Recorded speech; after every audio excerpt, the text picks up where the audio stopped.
This is a project that's being undertaken. It's coating Oregon with epoxy resin, and there's been a few mistakes made here, and I just wanted to run through them while I've got the opportunity. They were stood vertical and the epoxy put on the sides with them in the vertical plane.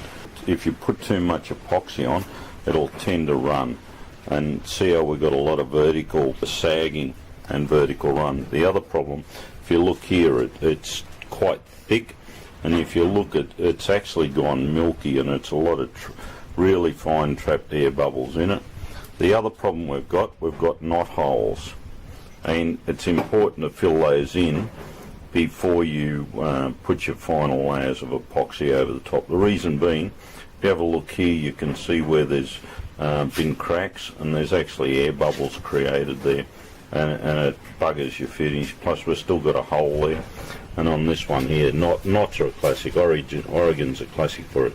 If you don't fill it before you get started, it'll create problems for you. So we're going to get in and we're going to sand these. Oh, here's this one here. So there's a whole heap of holes in it. So what we're going to do, we're going to get in and give these a clean up and start again.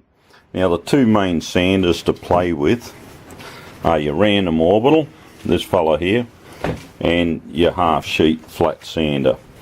Random orbital is great for ripping material off, but you'll never get a flat surface with it. So it's great for just ripping the stuff off and getting it down, taking the excess off.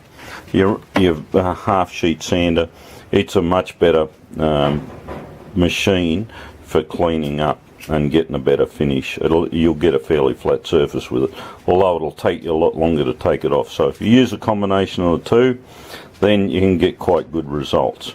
So start out with the random orbital, get stuck into it, get it down, then finish off with your half sheet sander. Customer has bought this piece of timber around because he's got grey patches in it. It's been boat coated, but I'm able to see that there's insufficient boat coat there to fill the grain in the timber, and within a short period of time it's greyed up from moisture. This is kept under cover when not in use, but because the grain's not filled, it's allowed the moisture to get back in, and that allows it to degrade the grain of the timber, or the surface grain of the timber. We've just sanded a couple of spots and it's come up pretty good. I'm going to try a little bit of oxalic acid on it, or grey deck cleaner, which is the one we've got, and see if it'll come up clear, and we'll give that a go.